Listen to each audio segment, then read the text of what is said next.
नमस्कार, मेरा नाम है कमल। आप देख रहे हैं यूनिवर्सल न्यूज़। तो आज की जो हमारा चर्चा का विषय है वो यूएनओ से जुड़ा हुआ है। आखिर के यूएनओ है क्या और ये किस प्रकार काम करता है, आज इन्हीं बातों पर चर्चा करेंगे। तो सबसे पहले मैं आप लोगों को बताना चाहूँगा जो यूएनओ है उसकी फुल फॉर्म होती है यूनाइटेड नेशन ऑफ ऑर्गेनाइजेशन। आखिर इसकी जरूरत क्यों पड़ी? तो प्रथम विश्व युद्ध के बाद जो विश्व में एक संस्था बनाई गई जिसका नाम था लीग ऑफ नेशन। उन्होंने कहा था कि हम द्वितीय विश्व युद्ध नहीं होने देंगे। जैसे ही द्वितीय विश्व युद्ध हुआ, लीग ऑफ नेशन को खत्म कर दिया गया, उसकी जगह यूनाइटेड नेशन ऑफ ऑर्गेनाइजेशन बनाया गया। तो यूनाइटेड नेशन ऑफ ऑर्गेनाइजेशन के मुख्य 6 पार्ट होते हैं। इसमें जो मुख्य जो दो पार्ट है, एक है यूएनएससी यानी कि यूनाइटेड नेशन सिक्योरिटी काउंसिल और जनरल असेंबली। तो जनरल असेंबली में टोटल 193 सदस्य होते हैं।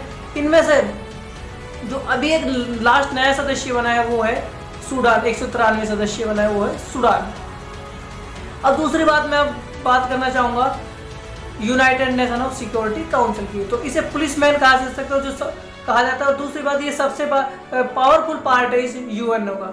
तो इसमें टोटल 15 सदस्य होते हैं। 15 सदस्य में से जो 10 सदस्य होते हैं वो अस्थायी होते हैं, उनका कार्यकाल मात्र 2 साल का होता है। और जो 5 सदस्य होते हैं वो स्थायी सदस्य होते हैं, उनका जो कार्यकाल है वो होता है परमानेंट यानी कि लाइफ टाइम होगा, जब तक यूनाइटेड नेशन रहेगा। इन्हीं सदस्यों जो 15 सदस्य हैं, इनमें से 5 सदस्यों के पास वीटो पावर है। और वीटो पावर जो है अमेरिका, रूस, ब्रिटेन, फ्रांस और चाइना, ये 5 देश हैं जिनके पास वीटो पावर है। वीटो पावर की जो ताकत उसका अंदाजा इस प्रकार आप लगा सकते हैं, अगर पूरा विश्व एक साइड है, कोई प्रस्ताव अगर यूनाइटेड नेशन में आता है, पूरा विश्व एक साइड में और कोई भी इन 5 देशों में से एक साइड है, यानी कि अगर उसने ऑब्जेक्शन उठा दिया और उसने वीटो पावर लगा दी, तो जो यूनाइटेड नेशन है में जो प्रस्ताव आया है वो खारिज माना जाएगा, यानी कि उसके ऊपर चर्चा ही नहीं होगी, उस प्रस्ताव को खत्म कर दिया जाएगा।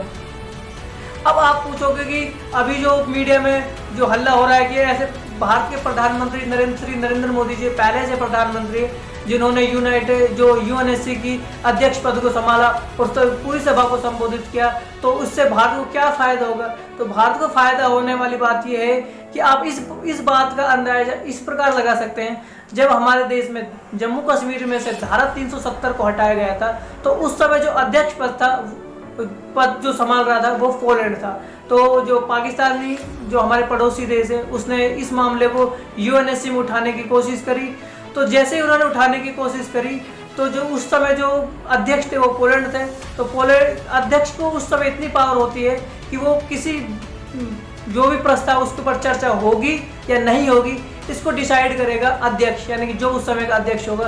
अध्यक्ष ने नहीं चाहा कि हम इस बात पर चर्चा नहीं होने देंगे, तो चर्चा नहीं होगी, यानी कि कुल मिला के बात यह है कि अध्यक्ष ने बोल दी इस बात पर चर्चा नहीं होगी तो नहीं होगी। तो उस समय पाकिस्तान यूएनएससी में गया और उन्होंने इस मामले को उठाने की कोशिश की, लेकिन पोलैंड ने मना कर दिया कि इस प्रस्ताव के ऊपर चर्चा नहीं होगी, ये आपका आपसी मैटर है।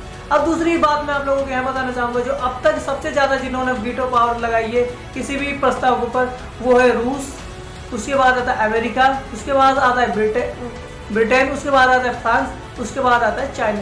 यानी कि चाइना का सबसे कम वीटो पावर यूज़ किया है। उसका काम है कि अपना काम बनता, भाड़ में जाए जनता। अब दूसरी बात मैं आप लोगों को यह बताना चाहूँगा कि जो अभी तालिबान और अफगानिस्तान का जो मैटर चल रहा है, उसमें भी काफ़ी हद तक जो यूएनएससी है उसका रोल अब नहीं तो आने वाले भविष्य में देखने को जरूर मिलेगा। लेकिन फिलहाल जो यूएनएचआरसी यानी ह्यूमन राइट्स कमीशन की जो संस्था है, वो अगर भारत में किसी भी प्रकार का कोई भी आंदोलन है या किसी प्रकार की कोई भी गतिविधि होती है, उसके खिलाफ तुरंत जो यूनाइटेड नेशन में जो यूएनएचआरसी तुरंत अपने स्टेटमेंट जारी करने लग जाता है। लेकिन जैसे ही अभी फिलहाल हमारे पड़ोसी देश म्यांमार और अफगानिस्तान में लगातार नरसंहार हो रहा है और लोगों के जो ह्यूमन राइट्स कमीशन है, जो उनके मूल अधिकारों का शोषण हो रहा है, उसके बारे में यूएनएचआरसी बिल्कुल ही बोलने की मूड में नजर नहीं आ रहा है। साथ ही साथ एक चुप्पी शादी हुई है और चुप्पी भी काफ़ी लंबी शादी हुई है, क्योंकि म्यांमार का जो अभी मैटर हुआ था वो उसे पिछले 6 से 7 महीने हो गए, उसमें लोगों को अंधाधुंध हवाई फायरिंग से वहाँ की सेना ने मार गिराए थे। उसके बारे में यूएनएचआरसी ने किसी प्रकार का स्टेटमेंट जारी नहीं किया। अब तीसरी बात यह कि भारत के लिए अगर अफगानिस्तान में जो तालिबान है उसका कब्जा हो चुका है हो चुका है कि वहाँ पे सत्ता के ऊपर काबिज हो चुका है जो तालिबान है। तो इससे भारत की मुश्किलें बढ़ने भी लाजमी है, क्योंकि भारत का लगभग 1200 करोड़ डॉलर का जो इन्वेस्टमेंट है वो अफगानिस्तान की सरजमी पर लगा हुआ है। साथ के साथ पैसे के साथ भारत के काफ़ी एक सबसे बड़ा जो नुकसान देखने को मिलेगा वो जम्मू एंड कश्मीर में देखने को मिलेगा, क्योंकि जो तालिबानी आतंकवादी और पाकिस्तानी आतंकवादी है वो आपस में मिलकर जो जम्मू एंड कश्मीर में आतंकवाद को फैलाने की कोशिश करेंगे और वहाँ पर लोगों को मारने की कोशिश करेंगे और सेना के ऊपर हमला करेंगे, जिससे आतंकवाद की गतिविधियाँ लगातार बढ़ने की संभावना पूरी रहेगी। लेकिन हमारी सेना भी इसके लिए सक्षम है, बट अनुमान लगाया जा रहा है क्योंकि भारत के लिए भी एक चुनौतीपूर्ण साबित होगी जैसे अफगानिस्तान में तालिबान की सत्ता काबिज होती है। तो मेरा मानना है कि आपको ये वीडियो पसंद आई होगी। अगर आपको ये वीडियो पसंद आए और अच्छी लगे तो लाइक, शेयर और कमेंट जरूर करें। तब तक के लिए अलविदा। जय हिंद, वंदे मातरम।